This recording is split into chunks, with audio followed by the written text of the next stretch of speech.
Hello and good afternoon, Xbox Nation. Welcome to this week's new episode of the Xbox Factor podcast. I am one of your hosts, because there's three of us, Mr. BoomStick XL. Man, ladies and gentlemen, we are going to be talking Halo, Unreal Engine 5. And I know that we know Fuzzy and I went over it yesterday, but we have two of the biggest. Well, actually, the way I want to slice this pie up is Jamie Moran, as you know, is not only a single player campaign dude, but he is one of the, and I say the with a capital the, biggest sci-fi guys in our community. So, of course, a Halo that looks this freaking good, he is going to gush about. But on the other side of the coin is Infinite Umber, who is Mr. Unreal Engine Umber, for you fine folks out there. And I'm sure that he is going to have a lot to say on what may be the greatest looking Halo we have ever seen. And now listen, I'm not taking anything away from what we played and what we saw with the Slipspace engine and Halo Infinite. Halo Infinite is one of my favorite campaigns in the entire series. And I would say, and I say that on a Tuesday, tomorrow it would be 3. Between 3 and Infinite, those are my two favorite Halos of all time.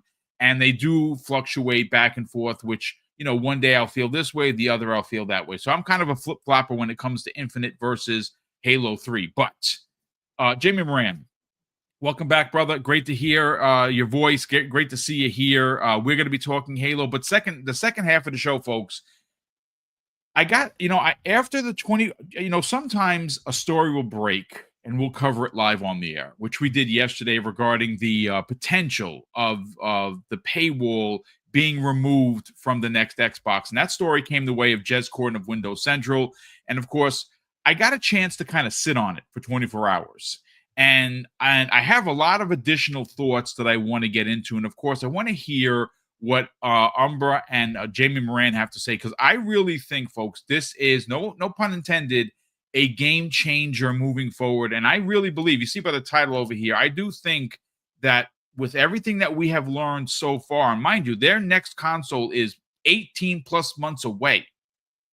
I think that Xbox has a massive advantage over the PlayStation 6 in a multitude of ways. We're going to break that down. But Jamie Moran, how you feeling, brother? Welcome back. Hey, I'm good. The clock's changed in the UK over the weekend, so it currently feels like I'm in an episode of Lost. Nothing makes sense at all. I don't like it. It's dark all the time. Well, no change there. But yeah, I'm feeling good. We had some good gaming times over the weekend, despite seeing some drama online, which was unnecessary. But hey, I'm excited. We're talking about some next-gen stuff, Halo, which I always have to talk about. Yeah, let's get into it. Absolutely. And Unreal Umber himself is here, folks. He's ready to rock and roll. He sounds energized. Halo. What's going on, Umbra? How you feeling, brother? Well, Halo to you too. And Halo chat.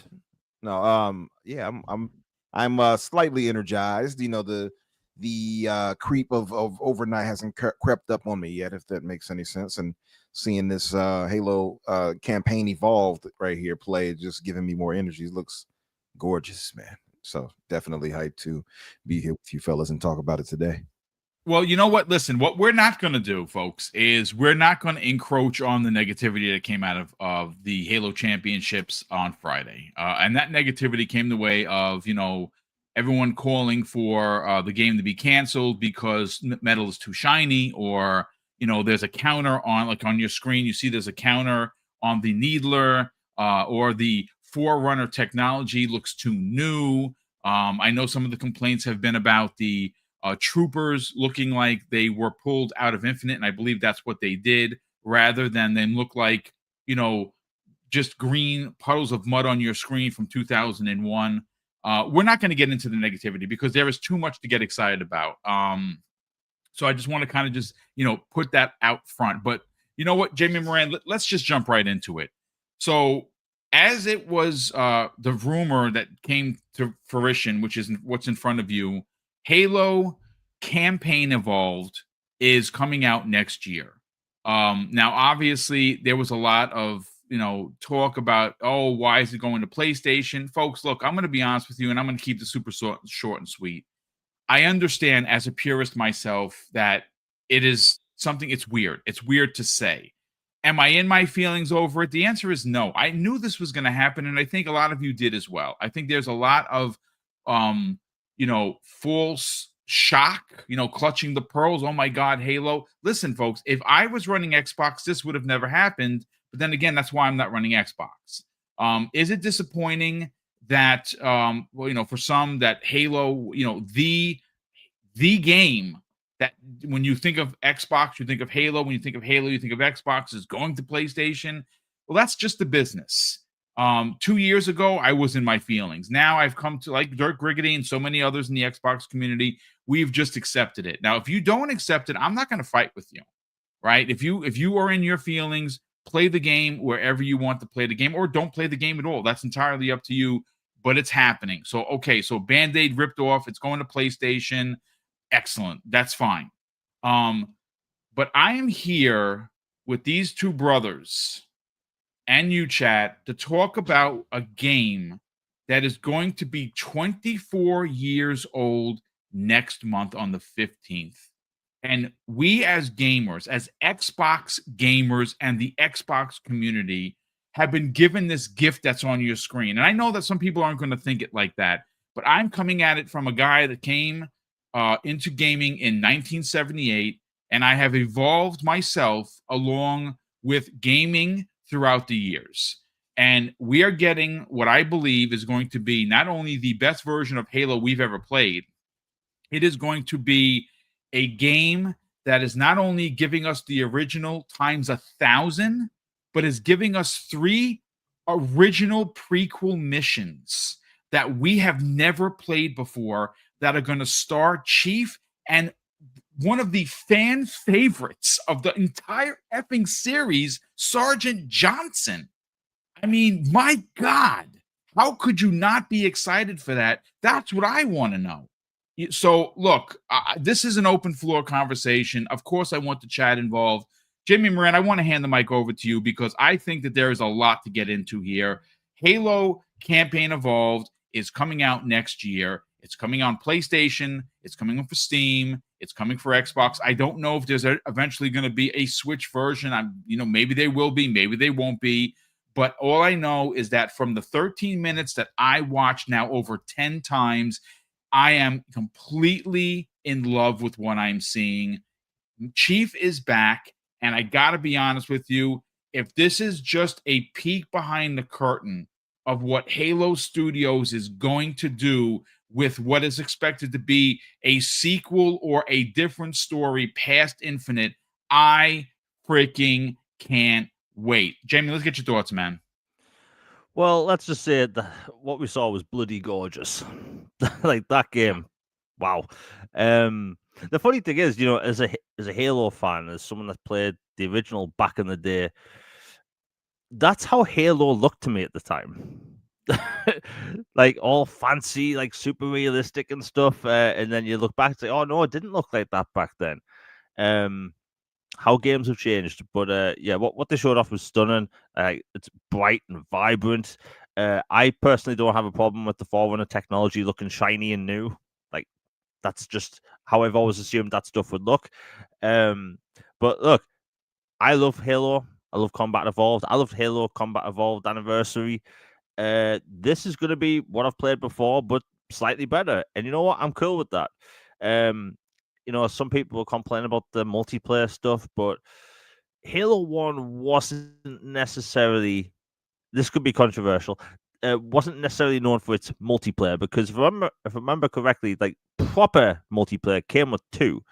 Like the first game had, split screen and LAN stuff, right? So yes, by the way, I wish LAN parties were a thing in the UK. Nobody did that stuff.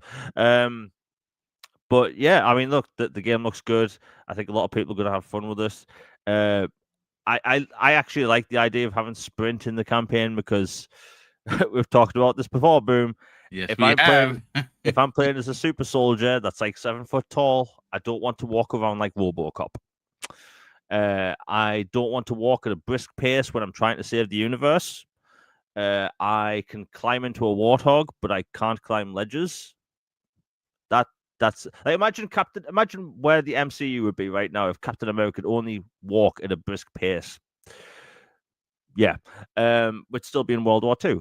But I like what they showed off. Unreal Engine 5, all shiny and new. I can't really say anything bad about it.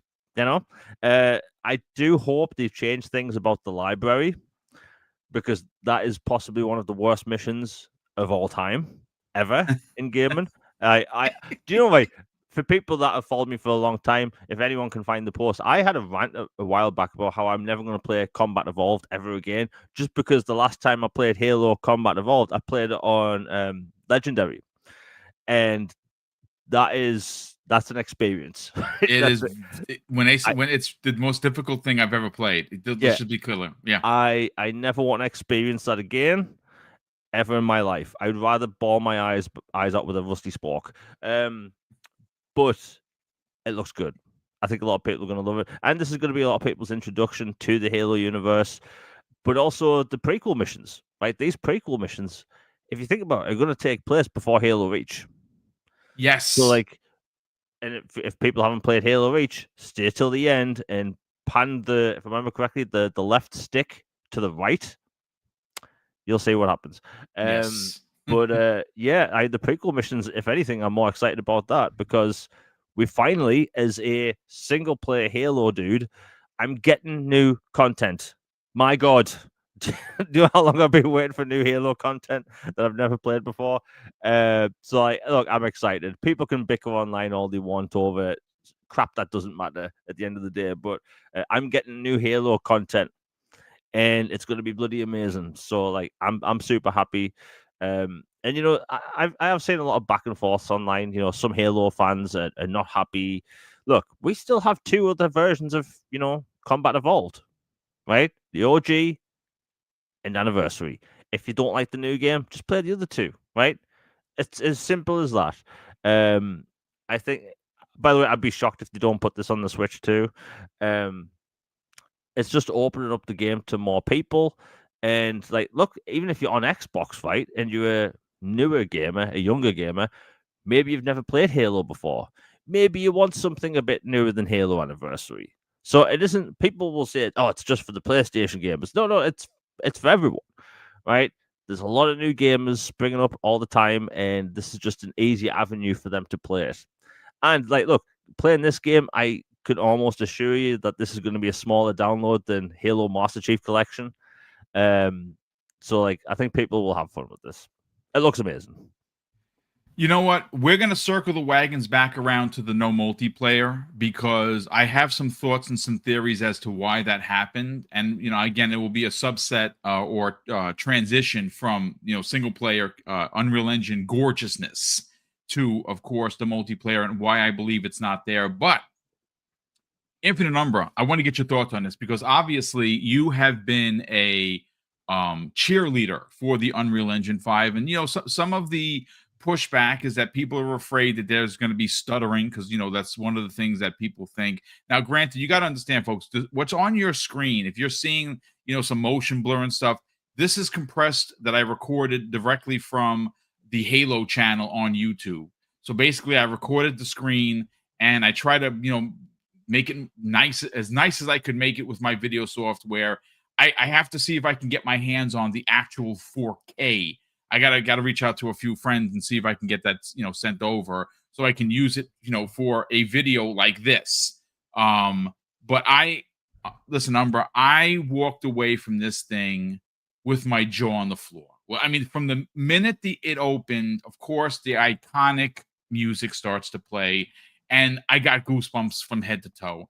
And I'm like, oh my God, this is what I've always wanted. Because again, I think Jamie did hit the nail on the head. But when you think about the first time as a 2001 gamer, right?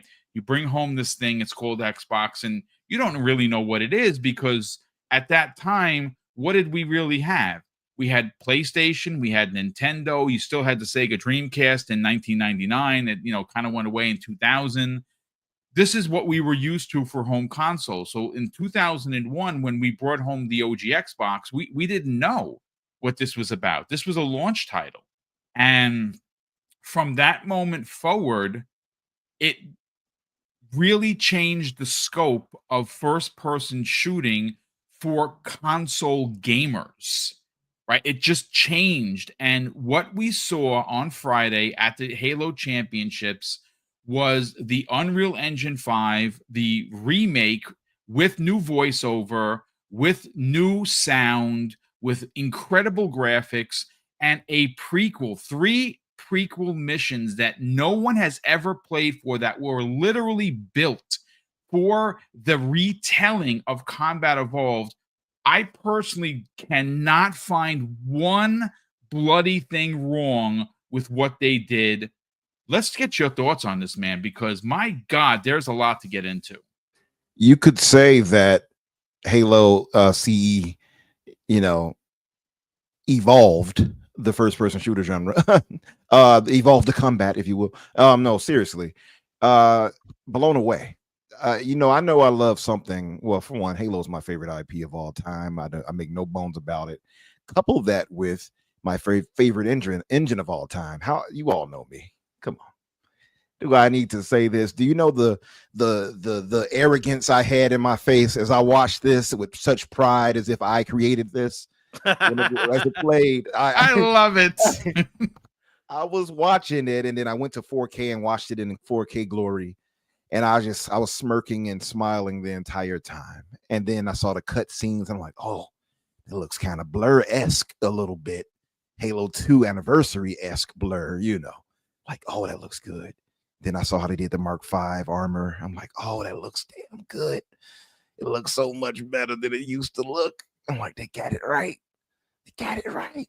Then you see Chief hanging out inside the hangar of the Pelican as they're about to land on the silent cartographer's island, and he puts the AR in the back and lets it sit back like he does now, with the magnetic grip that it catches on. And I'm like, okay, yeah, this is what I want. The attention to detail is incredible, dude. Oh man, listen. When this is the thing I love about Unreal, and that I don't think enough people give it credit for. And there are only a few engines that I think that I've seen where it does a solid enough job in capturing this. Look at the light details right now. Now you're right, this is compressed, so this is not even doing it justice. Like, I noticed it when you started playing, I'm like, okay, yeah, this is definitely compressed. Right? Yeah, it's not great, to be honest with you, but it's all I had. So understandable. It's no shade.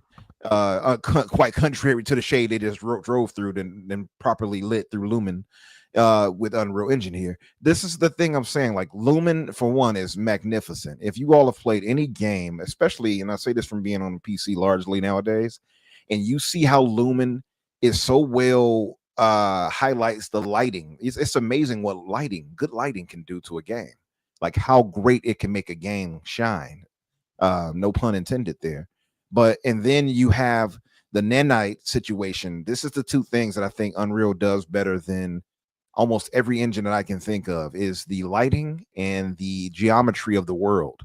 And you look at the nanite, how they do. Look at the rocks. Look at again, this does not do it justice. You all have to check it out in 4K to fully see just how great this looks. And if you haven't done so yet, I don't want to hear from you in this chat talking about stuttering and all that, because I will come for you.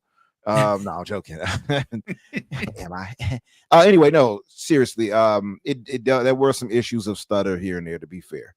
This is, however, this is also this is very early on. Like, they literally have 18 months. They got a whole year out, exactly. Yeah. So in some months. So I expect them to try to get that more, squared away, I suppose.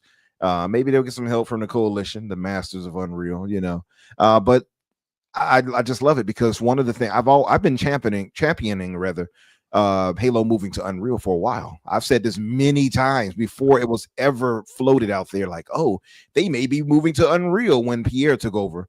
I'm like, say what now? So I was saying this for a while. So this is literally like my wish list right here. I'm seeing it in action. I didn't think they would go with campaign evolved. I thought it would be going forward with a new game, but I'm all for it. I will hope that they do part 2 and 3 this way as well. I know 2 had an anniversary, but I'm greedy. I'll take it redone in Unreal Engine 5 without question. Halo 3 has been needing it, in my opinion. I think is well past due. So it's good to see this. And just to address the whole multiplayer thing, I think that's why. I guess we'll get to that later. So I'll leave. Yeah, I'm going to circle the wagons because there's a very specific reason that it was left out. And again, I don't have this on confirmed fact, folks. This is just my opinion, but we'll again circle the wagons. So it has the spirit of Halo down pat. Now a lot of people were like, "Oh, they didn't do anything." I'm reading the comments, and when I went to the Xbox Wire, they said they rebuilt this, all the way. So it was rebuilt in Unreal, and until I see different and otherwise, I'm gonna stick with that. Also, they had to accommodate for 4-player co-op, so they had to expand on the size of areas to properly allow for that as well. I see you, Ducato. I see what you said. I'm gonna let that slide for now because I'm joyous at the seeing these hunters be destroyed. But yeah, so just seeing it in all its glory and seeing the beach and seeing the water and man, seeing the Marines and everybody drop down and the Pelican, Pelicans fly in to drop them in, and everything felt like it felt like nostalgia overdrive for one, right? But it also felt it gave it such a nice new sheen. I was just pleased from the moment it started until it finished. I was just sitting there smirking and smiling the entire time. And I did pick up some cues and some things that I was like, okay, I hope they fix this. So one would be the Magnum. Magnum looks magnificent. The sound, however, doesn't have the same oomph as it used to have. I want them. Do you have an issue with the consistent reloading of it? Because I actually don't. I think that when you pick up a gun, you're going to rack it to make sure that there's a round in there. And that, I don't know. That's just me. Doesn't bother me one bit. I mean, they can fix it if they want. It wouldn't bother me one way or another. Okay. And I'm sure we can interrupt that probably anyway. I remember other animations could be interrupted, so I wouldn't doubt it. But it doesn't bother me. I did see some people say that, and maybe they might change it and fix that. I don't know. But the sound that's the only issue, because that's one of the things I've always disliked about every other pistol we've gotten since Halo 1. From Halo 2 onward, it all felt inadequate. Halo 1's pistol is probably gaming's best pistol of all time, not counting the golden it's gun. Definitely OP for sure. Yeah, not counting the golden gun from 007. That's probably the only other pistol that challenges it in the lexicon of greatness in pistols in gaming. That I'm dead serious when I say that. Now the second one was the Spanker right here. The Spanker looks magnificent. It looks great.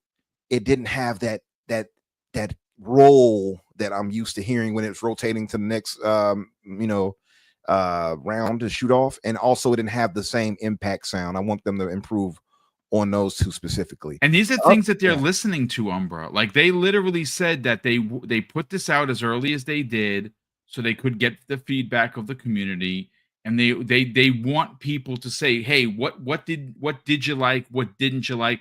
This is something that you should throw on the socials, because I think that you're onto something. And again, folks, I'm not making excuses. I'm literally, I am in awe what I saw. But then again, I am also someone that remembers what it felt like to turn this console on in 2001 and play Halo Combat Evolved, and then see it re-earthed or remade 24 years later. And obviously, this is what the game is going to look like, but there's going to be a significant amount of adjustment that comes along on the back end of what they're going to do with this game. And they're going to make the tweaks. I think that the sound is something that they, it is what it is, but that could be addressed. That could be tweaked. Yeah. And that's the thing. Like, that's what I'm saying. Like, even beyond that, that was the only two issues I found. And that's very particular, because those are two of the most iconic in this game, right? Aside from the assault rifle. By the way, the assault rifle sounds like a monster in this one. Oh, yeah. It sounds different than the original, but it sounds good. It sounds so good that I'm okay with it. I'm like, you know what? I'll take it. It sounds vicious in this one. Look how great the cutscene looks right there. Again, Yeah. It's not quite to the level of Blur. I think Blur is just like next level. But this is I wasn't quite even expecting this level of it. So it looks really good. I can't wait to see what much more with the human characters outside of armor and such, and we can see their facial animations. And I want to see Keys, I want to see Johnson. I want to see how all of them look animated with this. Dude, you know what? yeah. That character is, when you talk about Sergeant Johnson, if you're a fan, if you are someone that read the books, I've read a few of them, not all of them. Mhm.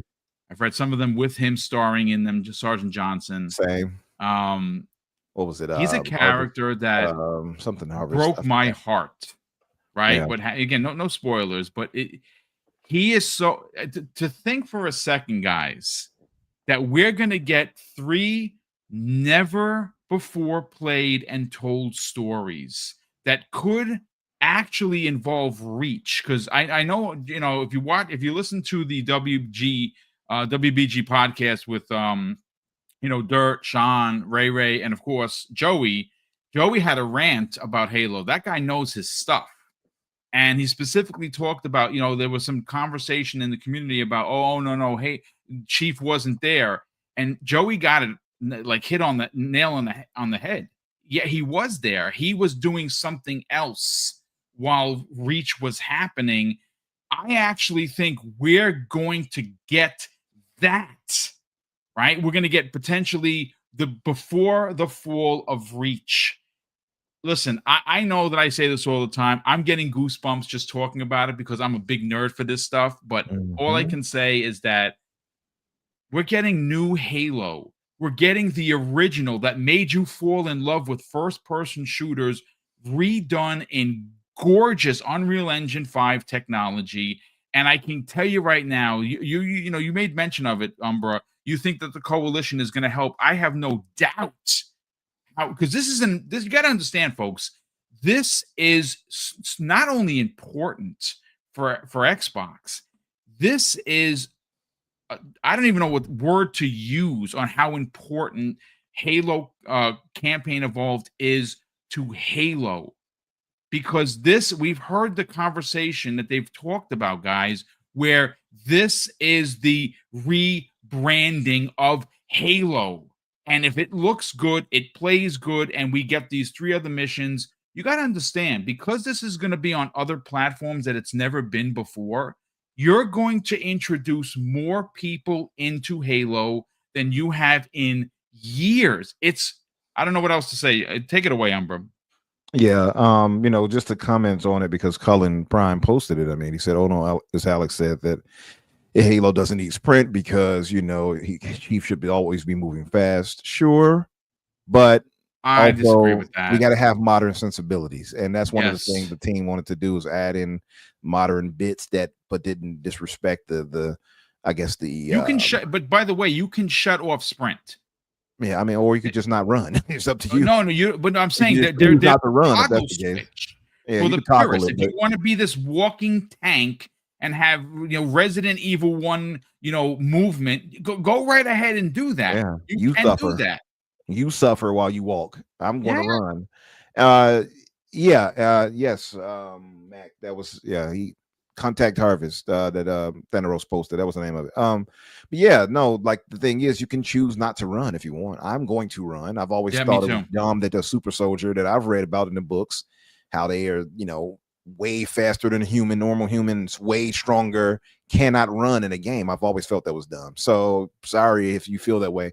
I think it's an outdated and honestly silly mindset to still have. It's antiquated at best. 24 years later, these still no sprint. Like, come on, snap out of it already. Catch up. What game? And these people probably were playing like COD and doing dolphin dives and stuff right now, talking about no sprint. Like, stop. That's so stupid to me. Like, no sprint. Omni movement, jumping off walls, perfectly fine. Halo can't sprint. What world are we in here? It's so silly to me. But yeah, that aside too, I mean, like I said, the sound design overall, the only problem I had were and not even a problem, it's just only 2 I would like them to change, would be the Magnum and the Spanker sound. everything else sounded magnificent. Did you hear the hum and the rapid fire of the Gatling gun off the Warthog? It sounds Yeah, spectacular. dude, it's really good. I mean, like I said, it pulled me all the way into the game, man. I'm so excited to play this. I'll say too, I don't know if you're going to address this, but it is interesting. I know that, a lot of the humdrum was about it going to PlayStation. Obviously, that's a big thing, right? It's a big deal. People were talking about how much you expect it to sell, et cetera. How well do you expect it to do? I don't know. And I will say there is a little trepidation in my head and my heart a little bit, because I love this franchise. Dude, so I we're wanted Xbox to guys, dude. well, not just that. I want it to do well, right? Oh. It's not even a matter of I'm past the point of caring if it's on another platform now. If I was stuck staying to the console itself, I probably would feel away. But I've moved past that, so that doesn't even bother me. It does feel odd to see it over there, like it's not, to go over there. Should I say? It is. Yeah, I'm not going to be like, oh, that's nothing. No, it's different, right? It's definitely taken us out of the conditioning, by the way, that we've had. By the way, you see the Sangeli tried to hijack right there. I don't think they had that in the original one. So it definitely is something to get used to. And I can understand some people having an emotional reaction to that. I get it, but I will say that I am also it's just, like I said, trepidatious, because I want it to do well. I genuinely want this to do well over on every platform it launches on. So not only because I want Halo just to succeed whenever Halo comes out. That's just how I am. It being my favorite franchise of all time, I just want it to do well. And I'm like that with every game. I want every game to do well, right? But I especially want it for my favorite franchise of all time. I'll add this too. So beside you mentioned the Sergeant Johnson 3 missions, which I'm very much looking forward to, and they can expand the lore in ways by maybe having them address Noble 6, right? They could probably do that. They could probably address the team that we know perished on Reach. They could do that. I hope they actually do. But they're adding a few other guns we did not have in the original Combat Evolved that we can actually play with now too, right? From the battle rifle, which is probably my favorite gun, assault like rifle, I would say, in Halo. And you'll also be able to wield the energy sword now. And somebody else was telling me, no, you won't. And I looked it up. You will. You can actually wield. Yeah, you absolutely can. Now we could not do that in the first game. If anyone really remembers, we couldn't do it. Like we would fight the elite that was invisible once we went into the ship. We were pulled into their I forgot the name of the Covenant ship on that mission. But he's invisible. He comes through the door, and all we see is the sword. We're like, wait a minute, what's that? And once you kill him, the sword just disappears. You can't grab it. You can't grab the energy sword. Well, now you will be able to, which I actually love. I'm happy that they did that. It's such a small thing, but I'm actually very happy that they added that. I've always wanted them to add that in. I always thought it was so stupid that you couldn't do it in part 1. Anyway, all of that said, super excited. I love the way the structures look. I'm loving the visuals all together. The sound overall is great. I know, I saw someone actually complain that the grunts looked a little too modern too. I'm like, okay. Yes, I actually saw one where it's they said that the elite, right? Their metal armor was too shiny. Yeah. Oh my God. Yeah. That's it. The Truth and Reconciliation. Thank you, Troy.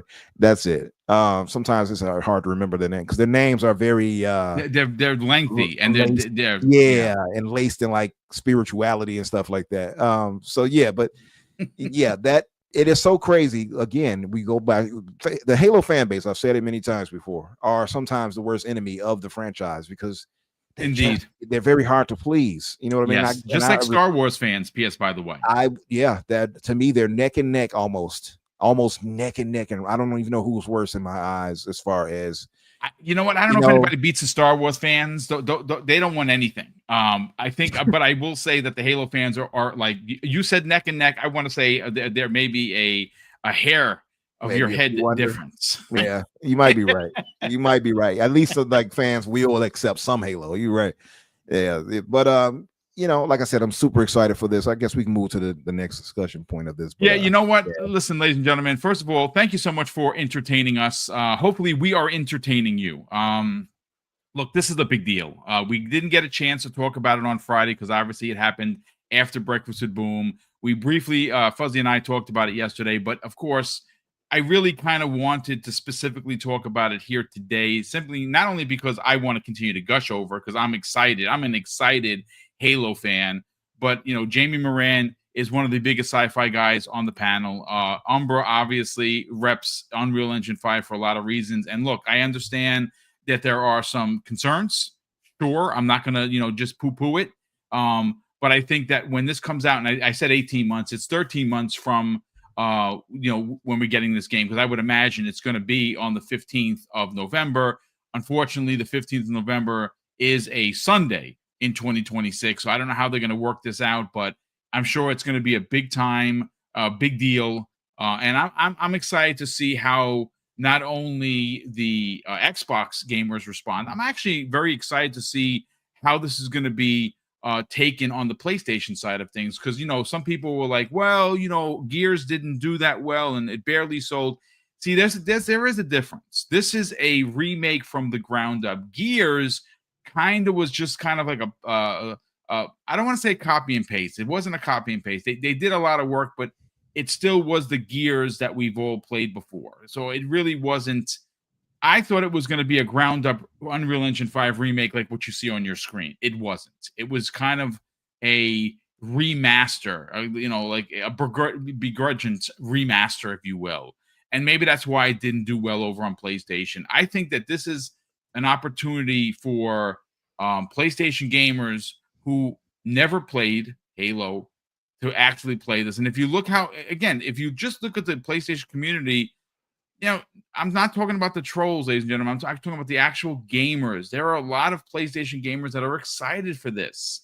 And I'm very interested to see how this sells on PlayStation. I think it's going to sell very well. But at the end of the day, I'm very excited. But I kind of just want to, again, this is going to be a quick subtopic or, a side, bar conversation. So, Umbra, I'm gonna go right back to you because you made mention of it, and then we'll bring Jamie in, and we're gonna get to the next generation Xbox stuff that broke yesterday. There was no multiplayer shown right now as a player from 2001. There was no multiplayer. It was a single player game. That's how I played it. I've played it every year after that as a single player game. The multiplayer, the proper multiplayer that we know and love, came the way of what? Halo 2, and then obviously 3 and everything else after that. I am okay with this not having multiplayer. I'm here for the single player. What I do want to say, though, is the reason I think that there isn't multiplayer coming out at the same time is because I think that the multiplayer is not going to be Unreal Engine 5. And not that it couldn't, but I think there's something else that they're working on, because here's the thing. If you just follow the breadcrumbs, folks, and walk with me on this, the fine folks over at that schedule and set up all of the Halo Championship, esports stuff, said that this was going to be the last year that they were going to be using Infinite for their multiplayer. What does that tell you?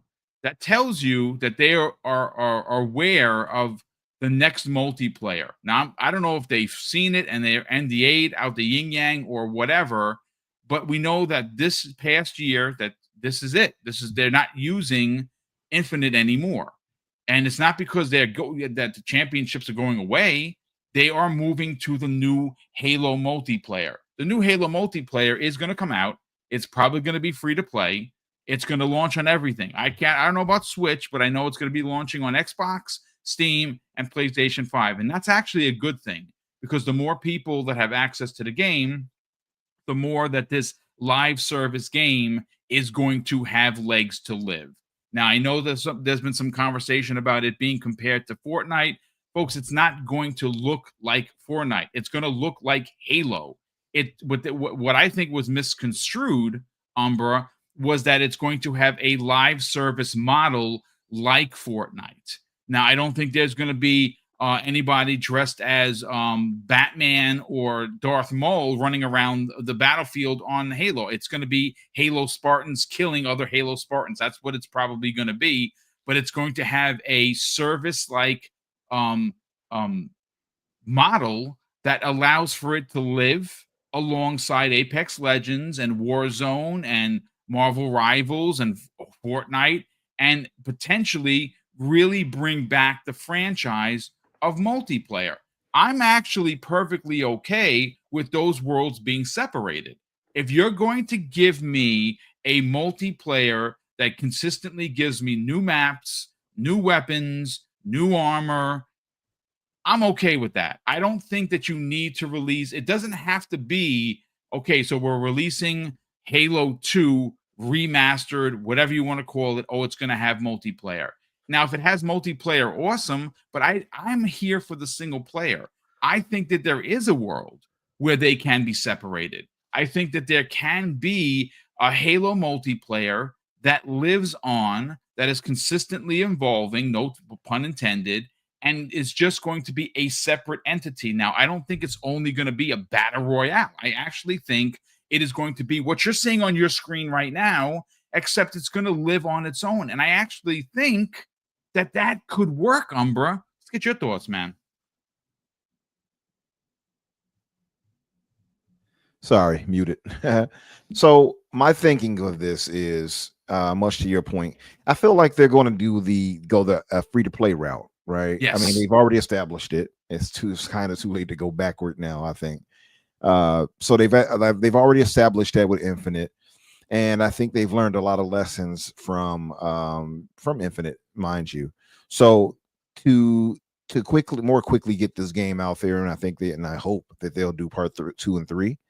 Yes. They probably want a more unified multiplayer, and I think that will just come in the actual official next game. It won't be for previous games. To me, it makes no sense for them to do it for previous games. As much as people may have wanted, man, playing Hang 'em High and Unreal Engine 5. Of course, I would have loved it. Don't get me wrong. Hang 'em High is one of my all-time favorite maps. I mean, that could come back in an update. You know, we're bringing back old maps. Here you go, hang them high. Merry Christmas.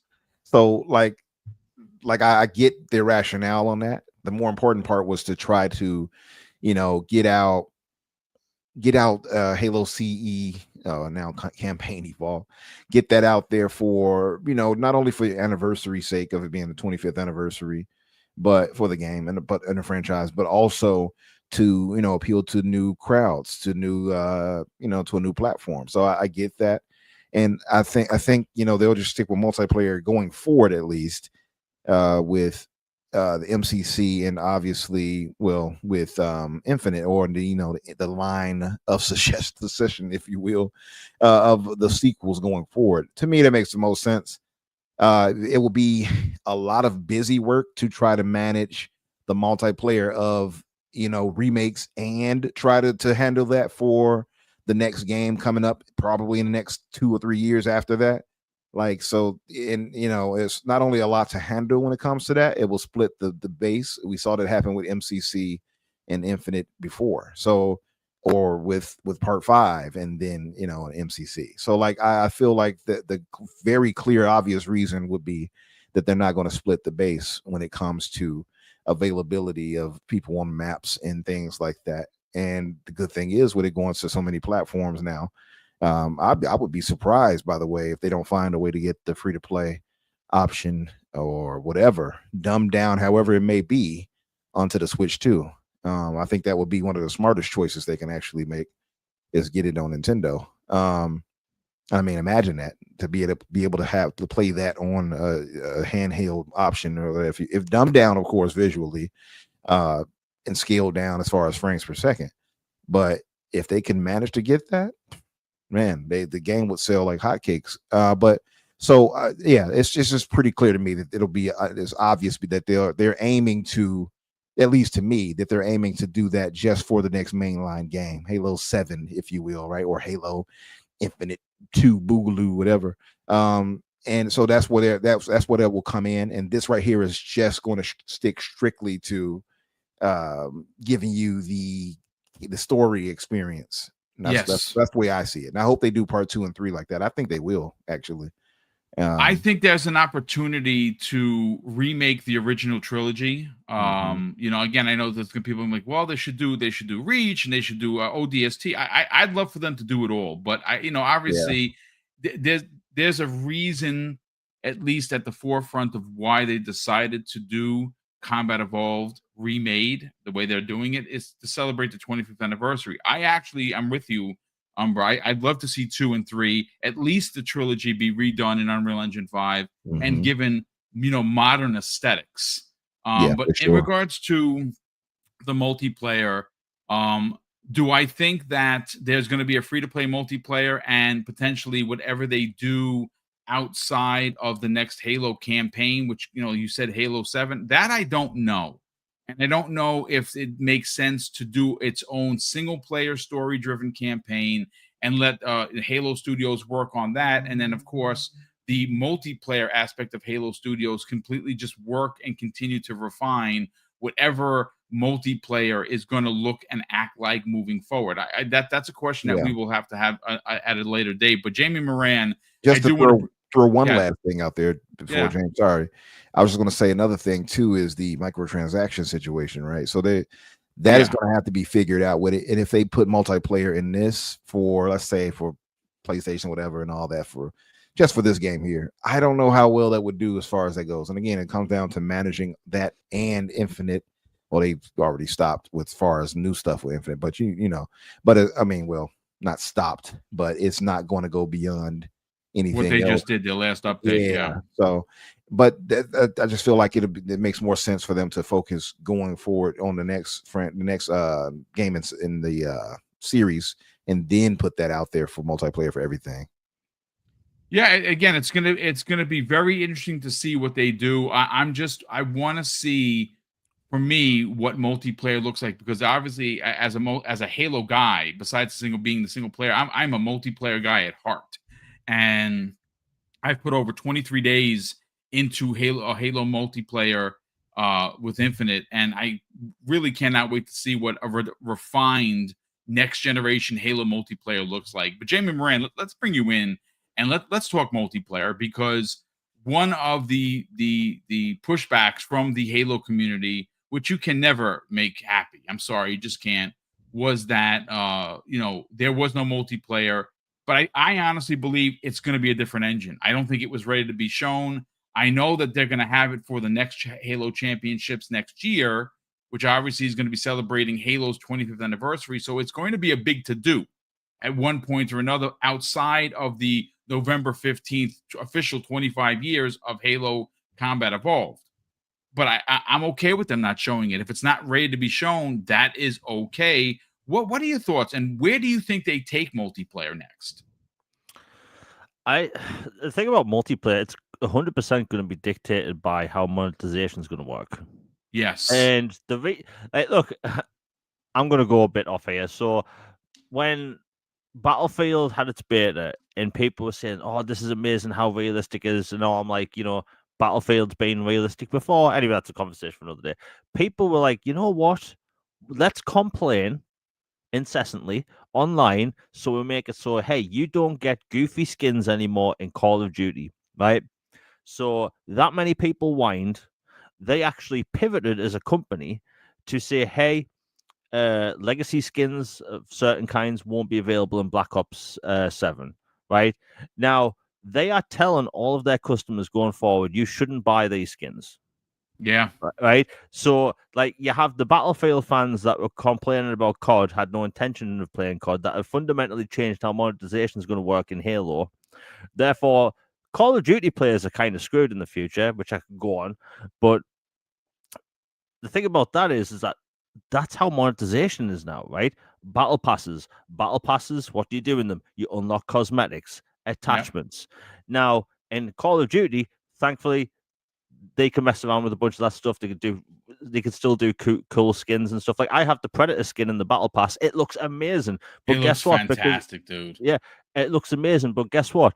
Because of people whining constantly online, we will never get to see people use that Predator skin with the active camo in Black Ops 7. So thanks for people ruining that experience for me. because that would have been bloody cool. But like that's how monetization works in Call of Duty, right? If you like, let's take me for instance. I play Warzone only. I don't really do regular multiplayer. That is 100% funded by microtransactions and the Battle Pass. And in the Battle Pass, you get attachments, skins, emblems, all that stuff.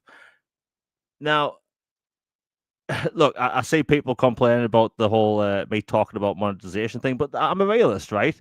Yeah, nothing wrong with that. I don't play multiplayer anymore on any game, right? I play Warzone with a friend just as a casual thing. But as someone that's actually done business before, as someone that actually understands how monetization works in these games, as a realist, I could tell you that the next iteration of whatever Halo multiplayer is going to be funded by people buying microtransactions. Because if you go back 15 years ago, right, how were we paying for, how was the monetization in all these multiplayer games? We didn't have battle passes before Fortnite. We didn't have skins in most games. So how were these multiplayer games being funded?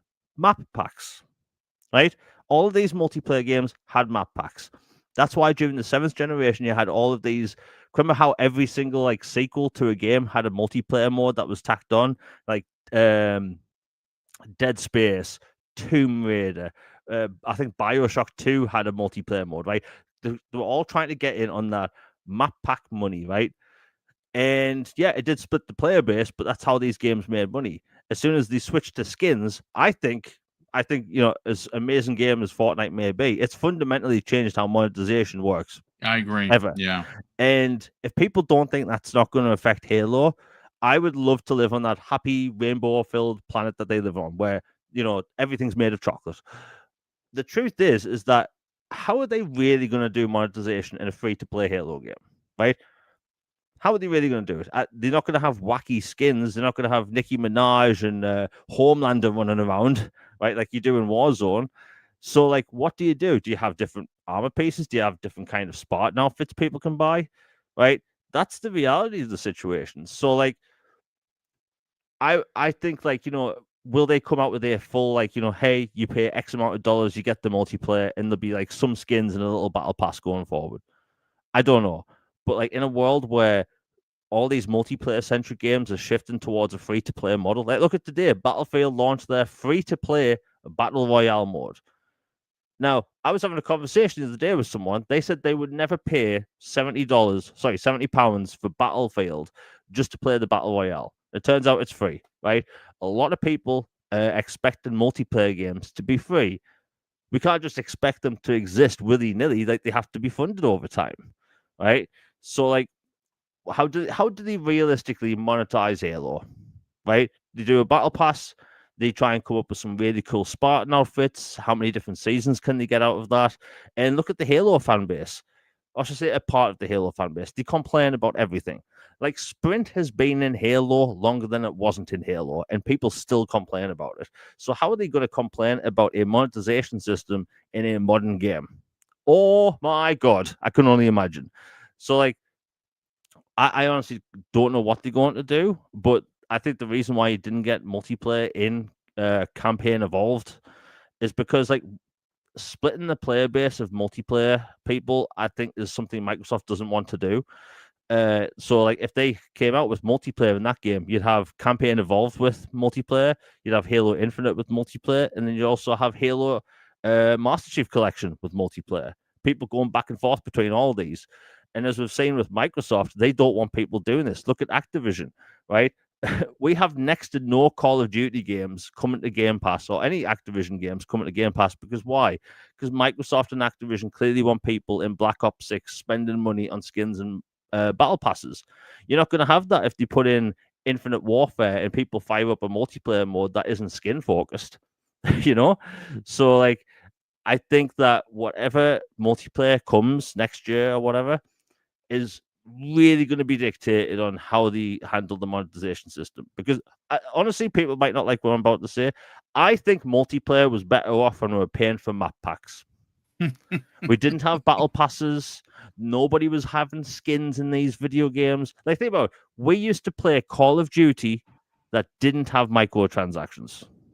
I mean, that is a thing. Yeah. And actually it's hard to kind of fathom, considering it was a big community event. You know what I'm saying? Like, people would be rushing to buy this because you didn't want to be the guy on the team that didn't have the new map packs. Yeah, I remember those days, Yeah, man. and it was a glorious time. But look, I'm sure that the team's learned a lot over the past several years on how they should do multiplayer, and I hope they nail it.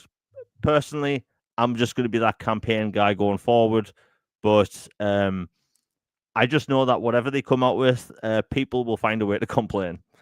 It's just, unfortunately, that's the internet. And when it comes to Star Wars and it comes to, big key franchises like Halo, there's going to be a subset that want to go back to 2001. And I say, if that's where you want to live, ladies and gentlemen, there is room for you. Go live there. I want modern, graphics. I want modern controls. I want modern accessibility. And we're going to get all of that in the campaign evolved version of Halo, which I hate it. I actually want to just call it, the remake of Combat Evolved, but it's fine. I guess I'll get used to it like X now instead of Twitter. It's fine. But gentlemen, look, I want to catch up on super chats. We got 2 of them here. We actually got a channel member chat and we got a super chat here, and I want to get to those, and then we're going to get into why I personally believe the next generation Xbox has already a massive advantage over the PlayStation 6 based on the information that came the way of a story from Jez Corden of Windows Central.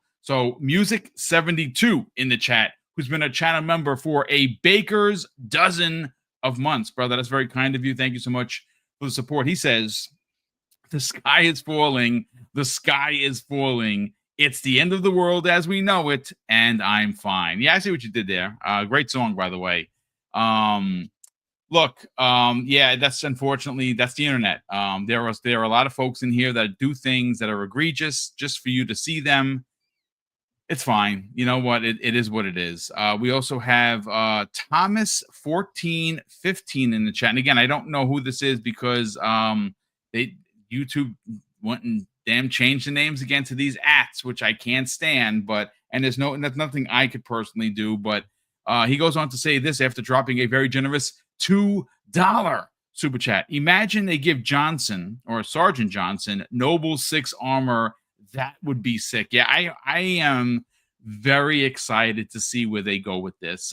These 3 missions, I mean, I don't think they're going to be 5 hours worth of missions, to be honest with you. They're probably going to be 20, 30 minute per mission, but we've never played them before. So I'm very excited for that. But Umbra and Jamie, we got to get into what I believe to be a conversation that a lot of people aren't having. So yesterday, thanks to Jez Corden of Windows Central, one half of the Xbox 2 podcast with Randall Thor, great friends of mine and great community members, we learned that the next Xbox was going to be doing a lot of things.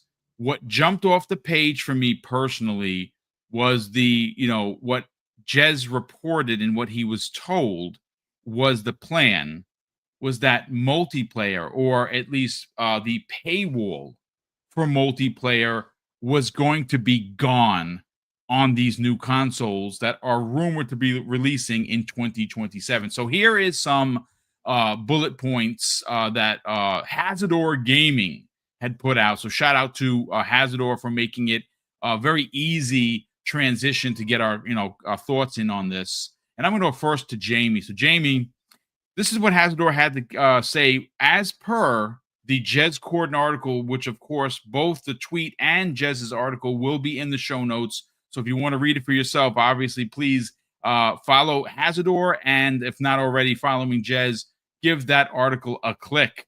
Thanks to Jez Corden, he goes on to say that there's not going to be a paywall for multiplayer in the next generation of consoles for Xbox.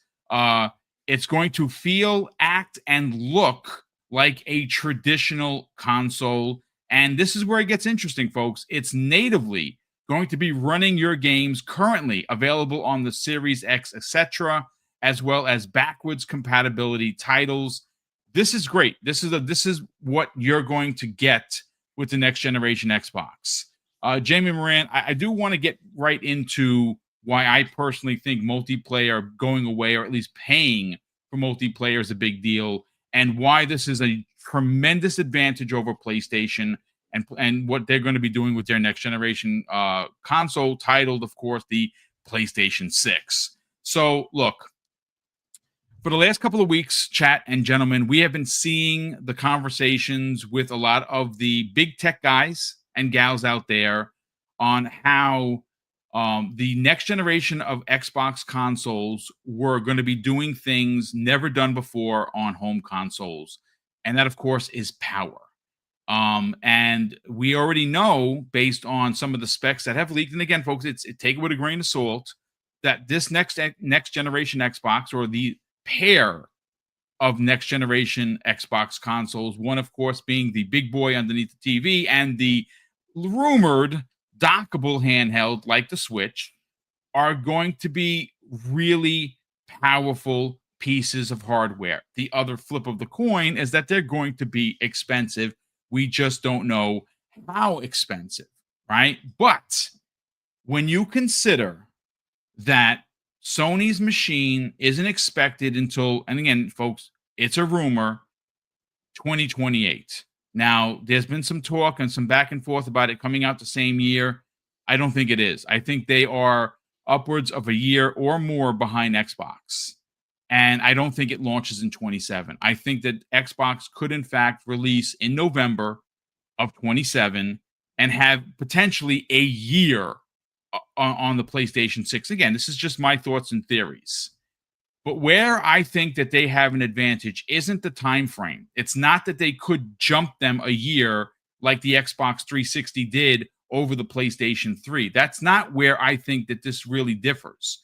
Where I think you're going to see a big shift is in the fact that you're not going to have to pay for online multiplayer on these new consoles versus what you're traditionally going to have to pay for on the PlayStation 6. So, folks, walk with me on this. If Xbox goes in 27 and they release a pair of consoles, one is going to be very expensive. Now, I know that there's a $1,200 price floating around. That has not been confirmed. That has been suggested, right? That is just a rumor. The console could be $800. It could be $900. It could be $1,000. Jez Corden himself said it could be $1,000. It could be more. We don't know. But if this big boy console and the rumored dockable have the paywall removed, that's advantage number one, and it's a massive one. Because here's why. These consoles have already, been running rumored as being way more powerful than the PlayStation 6. Now, the PlayStation 6 is rumored to be less powerful, but less expensive. How much less expensive? I know I've seen some ridiculous thoughts and theories out there at $500. Folks, stop dreaming. Wake up in reality. You're probably going to get an $800 PlayStation 6. You know why? Because the PlayStation 5 Pro, after tax, is in 2025, $800. So get a grip. But that's not the only advantage, because the next Xbox, Jamie, is a hybrid. And a hybrid is going to give you things that regular consoles don't do. Something that the PlayStation 6 is not going to do, and that's going to give you an open-ended platform, meaning that you're going to be able to play all of your Xbox games, all of your backwards compatibility games, but you're also going to be able to play all of your Steam games and all of your good old games library, as well as your Epic Game Store library, and that is another advantage. Here's another one that a lot of people are not talking about regarding the advantage Xbox. And I'm not saying this to be console war-y, folks. I'm telling you because this is what they used against Xbox for years. If PlayStation moves their ideology to day and date on PC and the PlayStation 6, which by then could be a reality, and I say could, why do I need a PlayStation 6 when I can buy an Xbox and just play those games via Steam? I won't need to spend $800 on a PS6 because my Xbox is going to be able to do it all. When you combine the everything box playing all of your old library, all of your current Steam library, new PlayStation 6 releases because it could be day and date, and no paywall, those are going to start racking up people wondering why they need a PlayStation 6. And I think PlayStation is going to be shuttered. Now, they're not going to close their doors, but these are like possible realities. Jamie, let's get your thoughts on everything I just put out there. I think well, let's get the console hybrid thing out of the way quick. As long as it acts like a console, looks like a console, I think people will be happy. Like, I'm a console gamer, right? Yes. I have 2 games on my PC that aren't on console. That's it. And honestly, I don't really enjoy playing games much on PC. I have no idea what the hell I'm doing. I'm that guy, but I'm a console gamer. So as long as it acts like a console, that's cool, right? And if it's a PC type thing where I can have this console experience, but I can still, access things like GOG or the Epic Game Store, that's awesome, right? I think that's going to be a big benefit to people. And backwards compatibility, I think that is the thing that people don't talk about enough. Like, Xbox gets all of this flack, yet it's the only console that has native backwards compatibility going back to the original console, right? That doesn't get enough talk. So like, you have all that. You have the ability to play multiplayer without paying for it. That might be the linchpin in Microsoft's plan, because you look at all the games coming into the market today, right? And I've talked about this before. Everyone listening right now, everyone here, we are the last bastions of a dying breed, right? All the millions of new gamers getting into gaming, they aren't picking up these consoles, and they aren't like playing these AAA experiences that we like, or playing these really cool indie games we like. They're getting these consoles if they get them, or they might be playing on their brothers, sisters, mothers, fathers, whatever, a console or PC, to play these free-to-play games, right? Apex, Warzone, Fortnite, now Battlefield, Battlefield Battle Royale, right? So like, people are playing these free-to-play experiences, but they still have to pay for a subscription. And if they can get into a multiplayer-centric system without having to pay for a subscription, I think people will eat that up, right? Because remember, before the Xbox One and PlayStation 4 came out, that's all people brought up. You have to pay for online. But during like that showcase, they quietly announced, like PlayStation quietly announced, like, oh, by the way, we're going to charge for multiplayer, right? Pushed under the rug super quick, right? But like, people are so used to paying for online now. But if you're on PC, you don't pay for multiplayer. All that crap's free. So like, the argument for the longest time has been like, why should Xbox players pay for multiplayer when you can be on PC and get it for free? And if they're removing that, that is huge, right? You have all these big multiplayer games out. The majority of people, this might sound sad, but the majority of people that buy a console, they buy it to play this free-to-play slop, right? And I'll call it slop, right? They will buy a $500. They do it, by the way. I've had this actual argument with someone. Someone was telling me that how Xbox is trash, rubbish, doesn't have like exclusives, and I asked them what they played, and they said Fortnite. What the hell, right? Yeah. A free-to-play game that's on literally every device known to man. It's probably on a toaster by now. So, like, you have all these millions of gamers that won't have to play for a subscription anymore. That's going to be massive.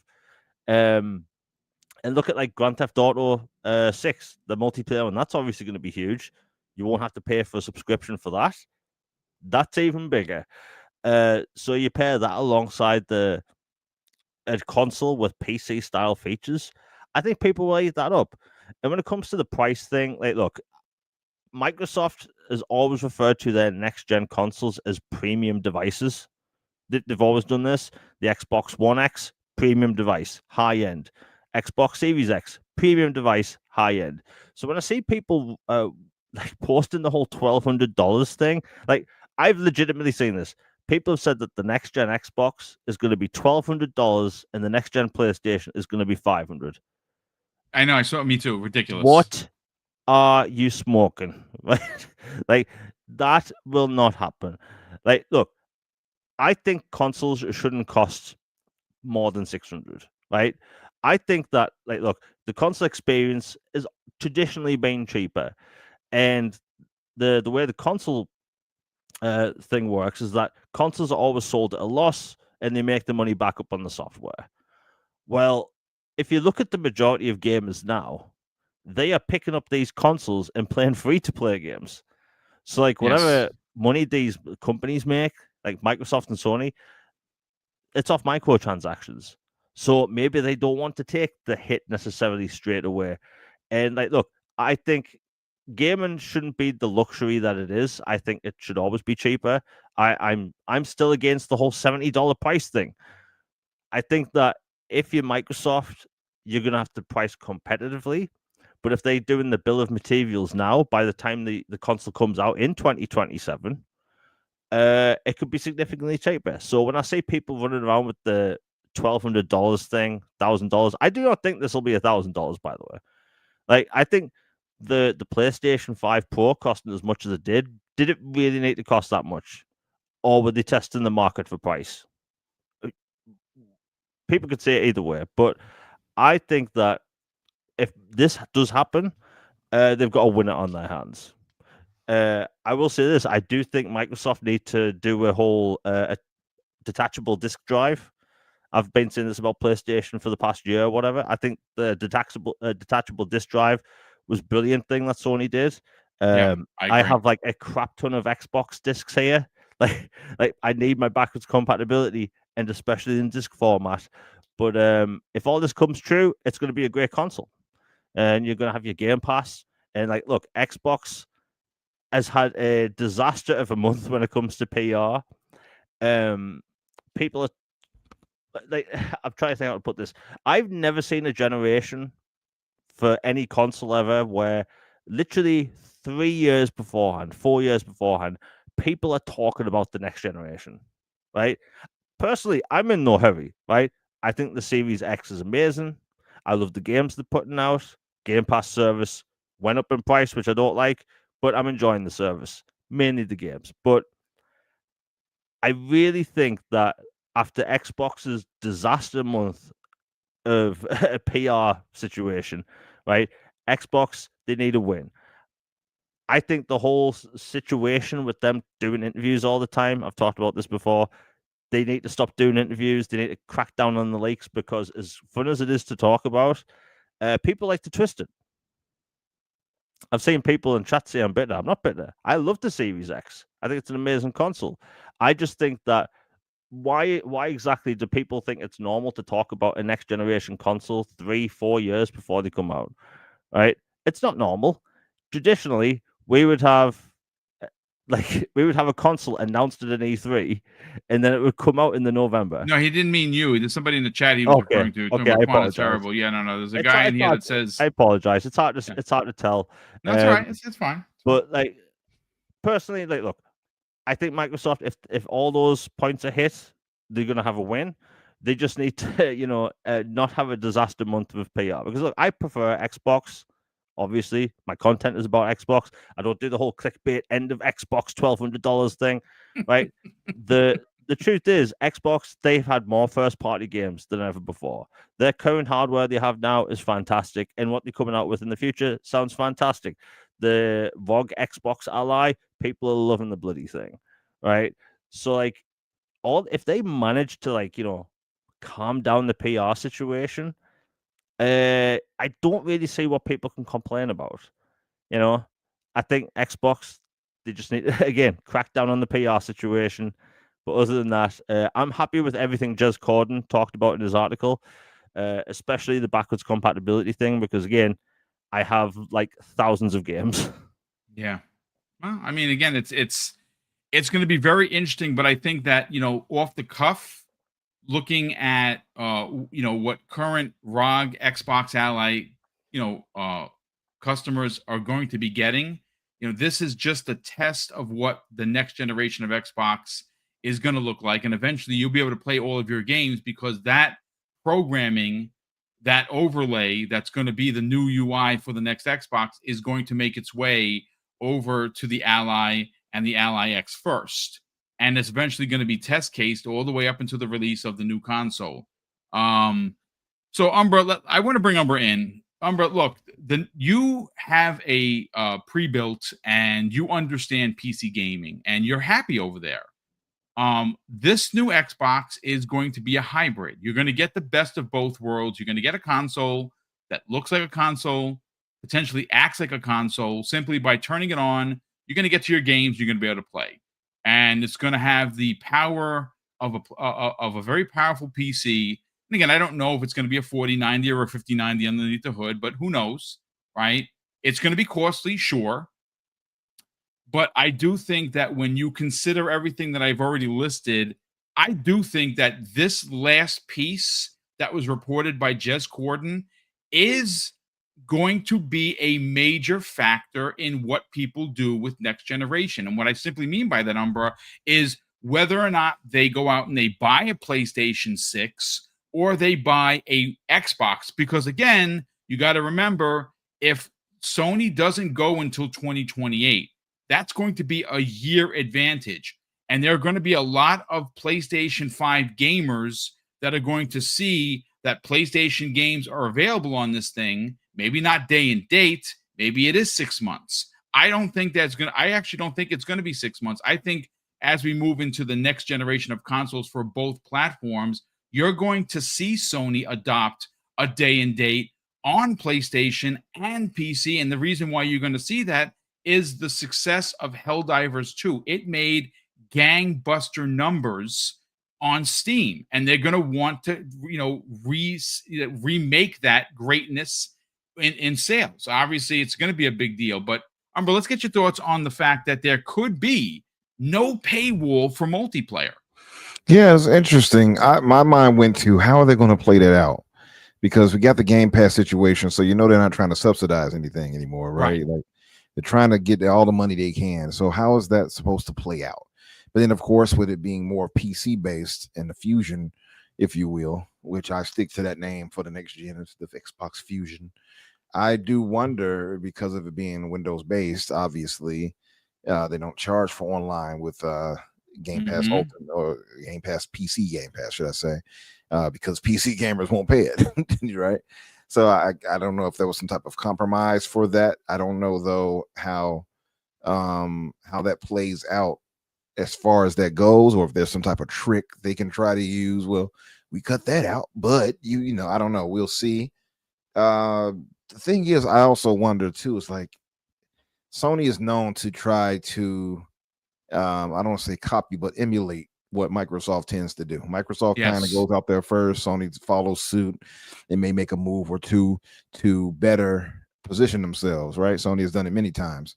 I would wonder if Sony is going to have the same options as the next Xbox, where you can access storefronts like that too. That will be my thought. If not, then that definitely makes Xbox a very unique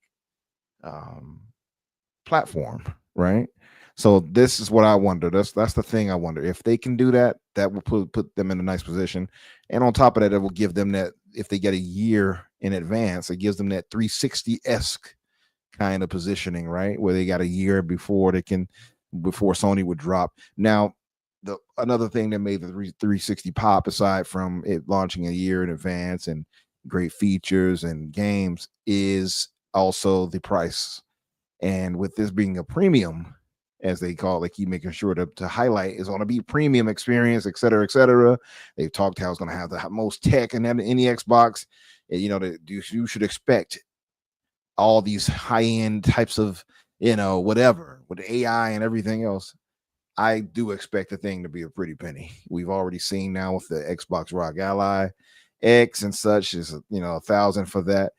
I can't imagine that the next gen console is going to be less than maybe $1,000 itself. It could be close to that, maybe slightly less. I don't know, but I don't feel like they're trying to subsidize for next gen. I think that's fair to say. So everything has to kind of walk, or at least fit into what it has to get into. But I don't know either also if that is Microsoft's whole play, right? Like, I don't know if their thought is, man, we got to make sure we get some console sales, right? I don't know if that's No, the I whole don't think it thing. is. I actually think, Umbra, what is, unfortunately for me as the host, I left this out. Yeah, We are just looking at the Xbox or the Microsoft developed consoles, but we know that they are going to be, really, pushing the envelope with OEM devices. You know what I'm saying? So, yeah. okay, let me just jump in for a second and use this scenario. So it better kind of will set you up. Hmm. So, if you want a Surface laptop right now, Surface laptops are primo. Like, they're phenomenal, but they're also very expensive. Now, as primo as the Surface laptops are, and all the bells and whistles they do, well, you do have cheaper versions of that do just as much bells and whistles from Dell and Alienware and Hewlett Packard, right? They make these are the OEM devices that will carry the Xbox branding and could come in significantly cheaper. Now, how much cheaper, I honestly don't know, but I will say if you compared a Surface laptop versus an Alienware, like I bought Mrs. Boom, right? When I bought hers, I designed hers from scratch. I made it. I mean, I didn't personally build it. I literally told them what I wanted. They built it for me, and there you go. Now she's rocking a 4070 in there. Does she need it? No, but I wanted it, so I put it in there. I put 2 terabytes of hard drive space and a bunch of other bells and whistles. If I compared that build though to a standardized fully loaded Surface, it was twice the amount. So I do think that there is going to be room for OEM devices, and I still believe there's going to be an entry price Xbox. I don't know how much entry price is it. If one's 1,000, is this going to be 600 because it's a dockable, a smaller device? We don't know because this is all rumors. But if again, just focusing on the fact that you're going to be able to play all your games, you're going to be able to play all your Steam games, which includes PlayStation games. I think PlayStation is going to move to day and date a lot quicker than a lot of people. Some people in this chat don't think that's happening, and I'll get to that in a second. But I'm telling you it is because they're leaving money on the table by not doing it. And Helldivers 2 is a perfect example of what would have happened if they did not release on Steam. That game would have flopped, ladies and gentlemen. It just would have. But please continue, sir.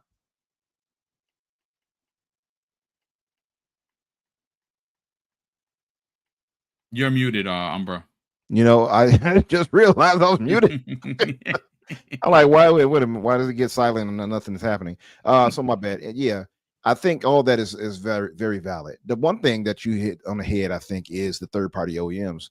That could, to your point, kind of upset the balance of pricing, right? And if they have it where all these different third parties are kind of competing in a way, that could maybe they can, some might position their hardware more cheap, a little more affordable, maybe a little more cheaper than the standard Xbox, right? So that there is that. I won't deny. I just wonder, my thing is, when I see all this and then I see so many outlets now picking it up, I do realize, yeah, it was a lot of rumor before. I get it, but this is not new. We've been talking about this for a while. I've said many times what I am happy about for next gen, and that why I'm looking forward to next gen. Even if it is to be Microsoft's last official Xboxes, I expect them to go all out. You know what I mean? So yeah, that could be a case. I don't know. But this is the thing for me. I don't want to sound like, yeah, charge me more, Microsoft. I don't want to sound like that, but I'm fine with them giving me all the premium hardware, if you will, for this next gen to make sure and ensure that they hold to the promise of giving us a very high end device or a very capable device that's able to compete at least somewhat with the higher end PCs. It won't do all of what high end PCs would do, but I think it's well past time with console gamers get the option of having 60 and 4K, right? Like, or at least 60 and 1080 at a more reliable clip, right? Or 1440p and 60 or whatever, or 120, whatever the case. I want more of that. I want more reliability when it comes to that for console gamers. When it comes to that, I like the idea, since there's going to be more PC than before, and a hybrid that now console gamers will get a chance to mod like PC gamers Yes. will. You all have no idea how cool it is to be able to take a game and add new characters or change the way your character look. Like it's really eye-opening once I got to the PC and started doing it. I'm like, wow, okay, I can add this to this game. Okay, cool. Oh, I can change this. My horse, I can change the color of, I don't need horse armor like Oblivion. Okay. So it's really cool. And I that's what makes me excited. I keep saying it. I don't know if anyone, like, when they hear me saying it in the chat, I don't know if they really take that to heart. I'm not saying it to bloviate or to, put a hot air out there for Xbox. I'm saying this genuinely. I got a PC. I got a 4080 Super. I'll likely get the 60 series or 70 series, but I am going to get the next Xbox. This, I'm if they can land it where I need them to land it, and actually put quality tech in there, which it sounds like they're about to do. Yeah, sign me up. I'll grab it. I have no problem picking up the next Xbox, especially with it being capable to play and access all these different storefronts, be it from Steam to Epic to GOG, and playing PlayStation games in that manner. You won't miss out on future games anymore. Like, that's a beautiful thing. I don't know if many people are kind of honing in on that. To me, that was, I feel like that was the biggest pressing issue for Xbox, was games skipping the platform. That's over now. Now that's done. That ends officially right then and there. So that's the thing. And now you got the added bonus of getting even more games that didn't necessarily even come to consoles. So I think it's just a big thing. We were talking about how could they do WoW? How could they bring WoW to console? Well, they don't have to worry about that now. Yes. That's satisfied. And that could open a lot of gamers, or at least open a lot of franchises to more, in terms of gamers going into maybe to subscribe and things like that. I'm pretty sure though the WoW crowd is probably don't want us filthy console gamers jumping into their game, but I'm just saying. I love the whole idea of it, man. I hope that they go all out. If it's going to be expensive, give us a reason for it to be expensive. Give us all the bells and whistles with this thing. That's the way I look at it. I realize though not everybody can afford that necessarily, which is why I floated the idea, Boom, if you remember, about without lack of better words to say, it's somewhat a layaway option where they have people pay ahead of time before launch. That way they can get their consoles. I feel like that would be the smartest play. Just have people pay up front, or pay as they go, and put down on it and pay the thing off like you would like you would at GameStop. I think that would make the wisest choice overall. And once they finish paying off, here's your console. If they don't, okay, here's your refund eventually, right? But you have a surcharge of whatever because you didn't reach it at the end of this blah blah blah, whatever this period. I think that would be the only way that can kind of work for everyone else that's maybe on a budget that can't afford to buy it outright. And I think they'll get more sales that way, honestly. You right? So I don't know.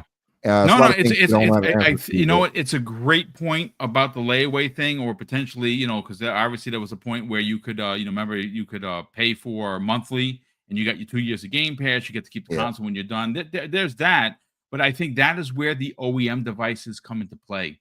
I really think that there are going to be cheaper models that maybe don't have the quote premium tag to them, and that's going to be okay. Again, it's going to play all of your games the same way. It's just going to play the games at a lesser graphical fidelity, and something that is absolutely okay. But look, a lot of this is hypothetical conversation, ladies and gentlemen. We don't know. What we do know is what we opened up with, and that is that the rumor is that there's going to be a pair of handhelds for Xbox in 2027.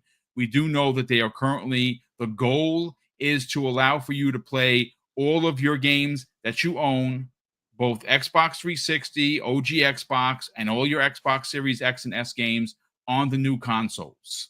You're also going to be able to play your aggregated library from Steam, from Epic Game Store, from Good Old Games, and you're going to have the benefit of playing PlayStation games, which, again, from yesteryear, as well as what could be day and date on PC, you'll be able to play those as well. So you won't technically need a PlayStation. And I think that if they go a year ahead, this is an advantage that Xbox, I'm not saying they're going to take over the universe or they're going to win the console war. The console war is over, ladies and or Jover, as the kids like to say. It's about the content. And right now, Xbox has the most content.